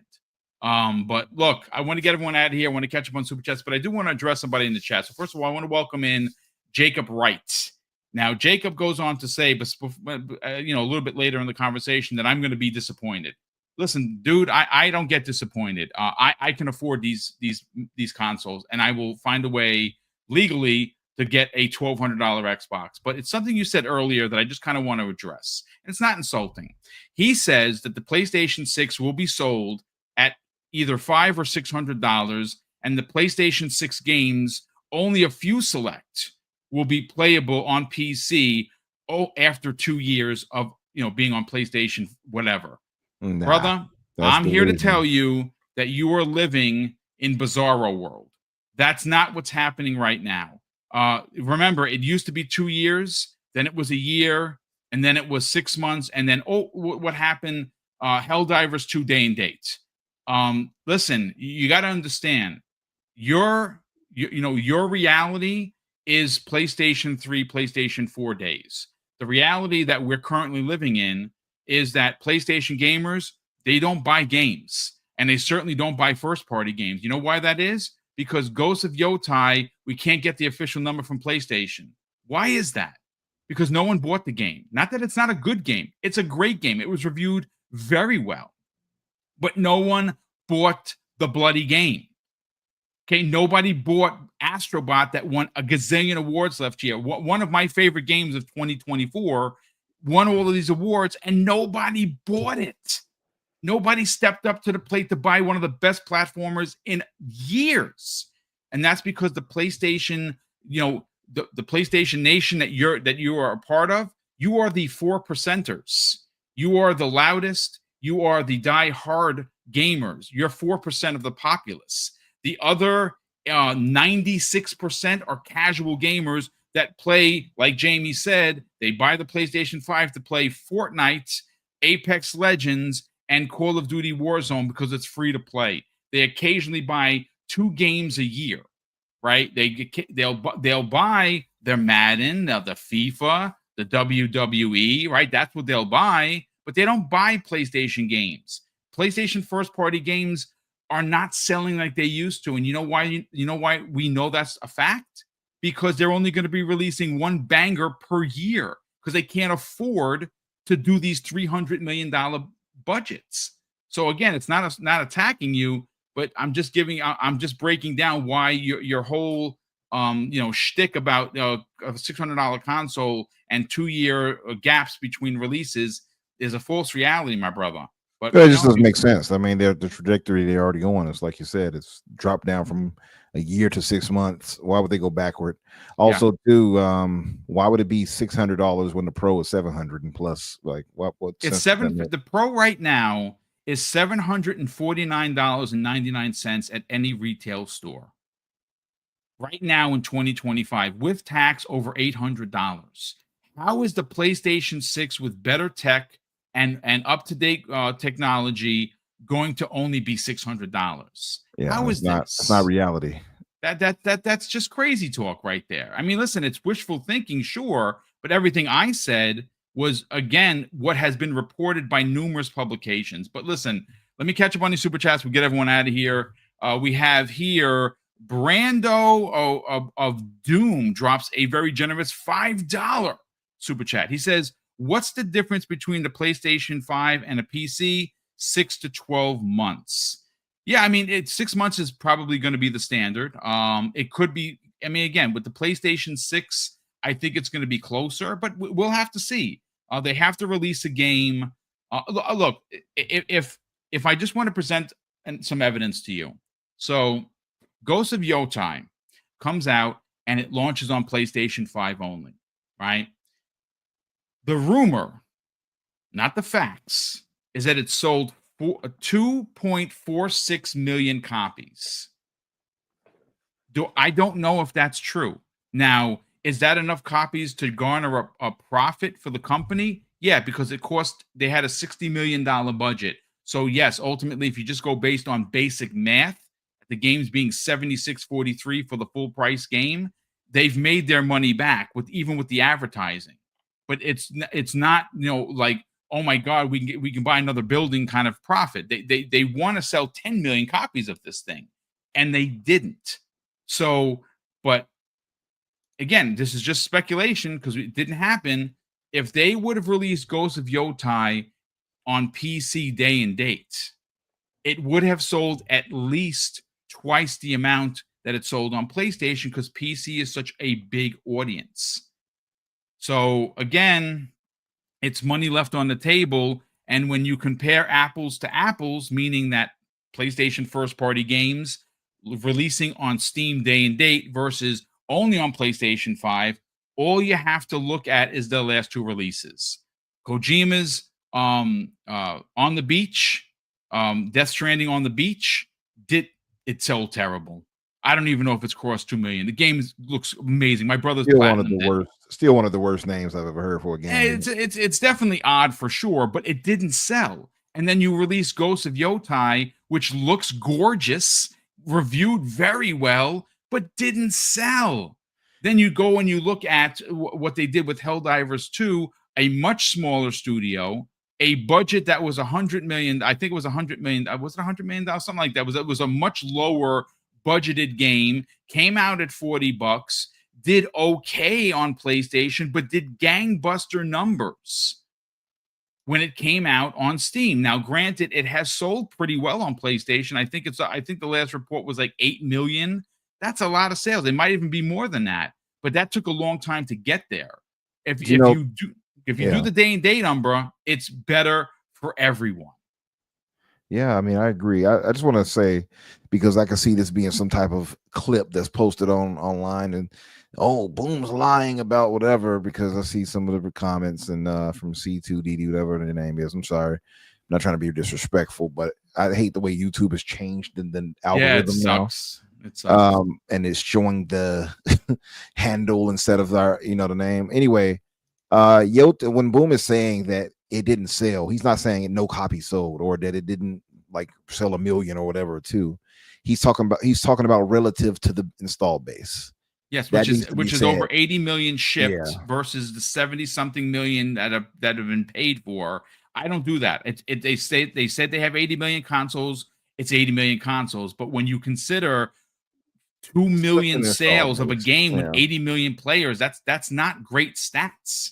It's not, and that's fair. But I said that just to clarify, because I know people appreciate it. Boom lied. I just want to clarify. No, it's going to happen anyway. You know what it is? They'll edit it for me to be like, it didn't sell, and that's what they'll run with. That'll be they'll just run with it and play dumb. Like, he's saying it sold no copies. This bot. That's why I clarified to make it easier so nobody can argue it. What he's saying is relative to the install base, and the reason for this, again. This is why I feel a bit, I've said this before on my show, I feel a bit away, even going forward with Microsoft, is because I worry that with Amy Hood and Satya's push for gaming, they may change the gaming landscape of what we are typically expecting to get. Games like what we got with, Pentiment, or with, what's the most recent one? When Ninja Gaiden 4 or whatever, right? Like, as great as Ninja Gaiden 4 was, I beat it over the weekend, by the way. I feel like those games are going to we may get less far and few between, because they're looking for these black hole game sales. I think the same is going to be said of Sony. So you see that, like, these games aren't performing like you would expect them to, in the numbers you expect them to. Nintendo still manages to get it. Sony and Microsoft doesn't anymore. And I think, and then we talk about the install base. Look at what these gamers are typically playing on these platforms now, right? You already mentioned it: the Maddens, the Minecrafts, the Robloxes, the Call of Duties, now the Battlefield 6s. Like, these are the games that people are flocking to and putting all that money into and time into. That's the black hole game. So if people talk about the Xbox Game Pass is not the demon. Black hole games are the demon. That's Yep. what's pulling sales away from everything else, because that's where people attention spans are. The casual spans are attention spans are going to. So if anybody should have been complaining about anything, it should have been those games. I tire of those games. I've been saying this for a while. I'm not a fan of black hole games like that. I don't want to play multiplayer game all day. I want actual narrative. I want actual voices. I want to hear. I want to be drawn into this world. I don't want to just run around killing all day. I'm spoiled because on Xbox we typically get both, so that's the thing. But I want all of it. I don't want just some. And it's fair. That's the problem I think that Sony is facing, is that they're making great games still, right? Their developers are making great games, but like you said, relative to their install base, that's nothing. What we expect them to sell is just because these gamers nowadays they've changed. They don't play like we used to play. This is a different breed. This is Gen Zers, as they call them, or Gen Alpha. They don't play like I've watched my nephew. I've had him play Donkey Kong, by the way, Bonanza and such, and I've watched him. The boy will just watch streamers play a game and just watch them all day. This is a different breed here. They don't even play the games now. They just watch people and making these weird noises and screaming all day. I'm like, boy, if you don't turn that damn YouTube down, they're different, man. They don't even play like we played anymore. It's weird. But yeah, that's I'm not the biggest fan of the term either, but yeah, that's what is the popular term is black hole game. I get why they're saying it, right? Because it sucked people in, and it's a black hole, you don't escape it. But yeah, that's the bigger thing. So I get what Boom is saying on that, and that's why I just wanted to elaborate, because I can see you being on a clip right now, being shared around on Twitter. But look at Boom lying. There's no sales. It sold better than Doom. So how did that sell? But you praised it. I can already hear the word. So I just want to clarify that and get that out of the way.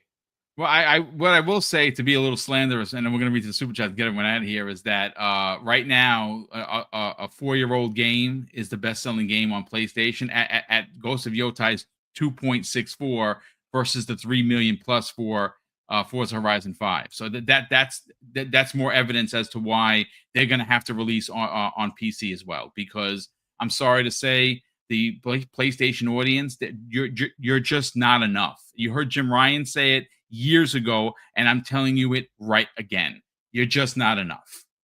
That's why Xbox is going and putting their games everywhere, because of Xbox Game Pass. We pay for the subscription. Some of us still buy games. I bought 6 games in the last week, including the new Double Dragon, which, by the way, is freaking amazing. But look, it's the reality of business in 2025, and it's going to get even more finite as we get closer to these next generation consoles. But we have Black Helmet Man 1977, who's been a channel member for 50 months, bro. That is incredible generosity. Thank you so much for the support. He says, how do they fix the brand image? They will not sell well until they can change that. Yeah, I mean, look, I just think that the brand is going to have to be sold based on the games that they have.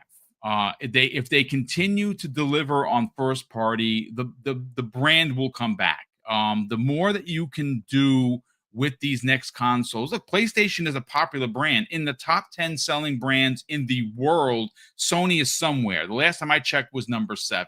They might be a little higher, they may be a little lower. PlayStation's a popular brand. It just is.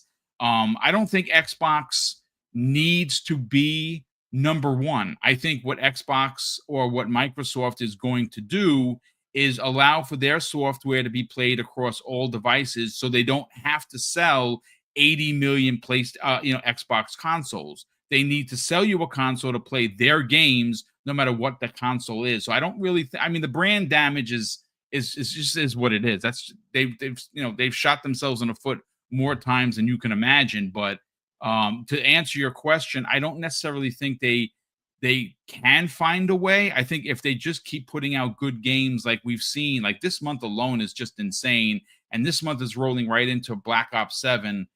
I mean, it's going to be a very, very solid end of the year for Xbox.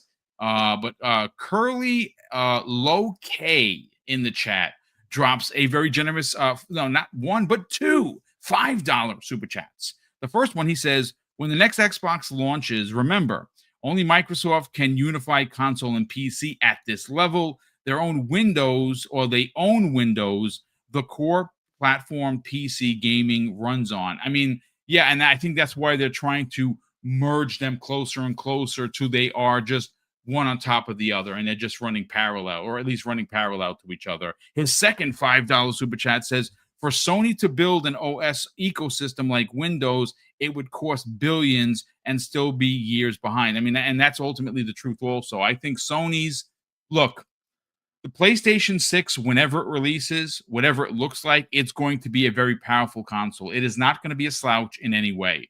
Will it be less powerful than the Xbox? I mean, that's what they're saying. Is it true? We're going to have to find out. We're going to have to cross that bridge when we get there. But do I think the PlayStation 6 is going to do anything more than what the PlayStation 5 is doing? No. It is going to have the PlayStation Network. It's going to have a really fancy, probably a really cool, snappy UI. It's going to have an updated DualSense, which is great because I do like the DualSense, even though I don't like the stick placement. And I think it's going to be a very powerful console that's going to play very graphic intense PlayStation games. Exactly like mirror image of what PlayStation 5 does now. It's just going to have more power and a 6 attached to it. And that's what you like, then it's for you. But I think what Xbox is doing is going to get a lot of people to say, why do I need a PlayStation 6 when I can play everything there, but I can also play Xbox games, my old library, and I can play Steam. But there's also the other part of the conversation that, well, if I don't buy a PlayStation 6, I don't have to buy the Xbox games. I can get Xbox Game Pass. So not only are you getting day and date in this service, which, yes, it is $30 now, but you're going to be able to play all of your PlayStation games. So why would you need a PlayStation 6? That's the ultimate question. But gentlemen, thank you so much for hanging out. We're almost here. 2 hours. I didn't think we were going to, talk that long, but these were big topics. Infinite Umbra, let's sell your brand of the fixed, kind sir. Of course, the fix Thursday evenings, 8 p.m. Eastern Standard Time with Umbra and, of course, Daniel McGee, where they talk about pop culture, gaming, and quite frankly, there is a lot of gaming news for you guys to catch up on. Sell the brand, brother. Where can people subscribe to the YouTube channel, but more importantly, follow you on social media? Yes, sir. Yes, sir. Good show, guys. Good talk. Chat, thank you all for holding us down. All love. But yeah, you guys can find me on social media, Infinite Umbra or Umbra Infinite. You'll find me either way. As far as the fix, as Boom was alluding to, that is on Thursdays at 8 o'clock Eastern. That's myself. That is Crusader as well now, who's our newest member, and Daniel J. McGee, I guess, to give him his full name. And yeah, come by and check us out. We have something special coming up in November. I wanted to do it for this month, but it'll be November, to have all these great panelists and content creators, including yourself, Boom. I will be there with bells on. Yeah, and have everybody come through. I'm trying to come up with some evergreen discussions for it. It'll be a little bit different than just a general, like, oh, let's talk about games here, right? We're going to do that, but it's going to be more about the people or the content creators themselves as people, right? To learn more about them and what motivated them to get into what they're doing and things of that nature. And I'm going to elaborate on some more, or at least work on, should I say, to elaborate on what questions to give you guys. Boom. But yeah, guys, come by, check us out tomorrow. I'm going to post a link in a second in the chat. If you haven't subscribed, give us a subscription, if you will. Would appreciate it. We also have memberships active, and if anyone wants to join as a member, I do want to refine that a bit and make it more, I guess, attractive, if you will. But yeah, thank you guys again for holding us down. Well, appreciate you being here as always. And of course, great conversation all around. Jamie Moran, you obviously have a show that's normally on Tuesday evenings. And of course, the time frame is 6 p.m. Eastern. But I know it might be an hour difference simply because we haven't fallen back, which we're doing on Sunday. So I believe it would be 7 p.m. our time. Brother, sell the brand. You and Logan Meyer do a great job on every new episode of the All Things Xbox podcast. And folks, if you want something that is about 2 hours, if you're looking for conversation that sometimes invokes 14 to 17 different topics, you're going to want to check out this show. So the brand, Jimmy Moran, where can people follow you on the socials? But more importantly, subscribe to the YouTube channel. Thanks, Boom. It's always a pleasure. So The Elusive Gamer is my YouTube channel. I exclusively cover Xbox. I try to talk about Mass Effect at any given opportunity. All Things Xbox podcast is on 6 p.m. Eastern. The clocks have already gone back in the UK, but it's still regular time in the US. So 6 p.m. Eastern in the US and 10 p.m. in the UK. Nice. This will never not be confusing. But it's going to be fun over there. We've got about 18 topics, which should be fun with 2 hour show.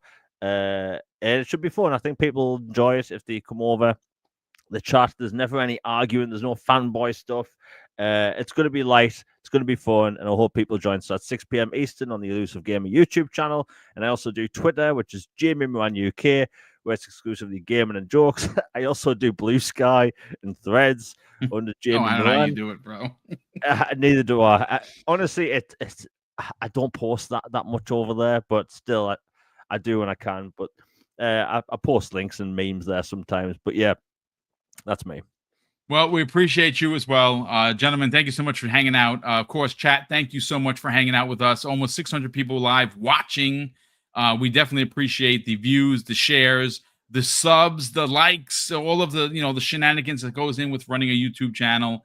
And of course, I'm going to close a big thank you to all of the super chats that come in, all the channel memberships on the back end, as well as the gifted subs that come in on a regular basis. Mrs. Boom and I are always going to be incredibly grateful for the support. And of course, we're going to close out the show with something that's incredibly important to me, ladies and gentlemen. Hopefully, one day it'll be important to you. And that's something that my dad taught us when we were kids. He would say, Craig, treat others how you want to be treated. And also, it doesn't cost anything to be nice. You live by those rules, son. I can guarantee you're going to have an awesome day. So take care, everyone. We'll see you next week on the newest episode of the Xbox Factor Podcast.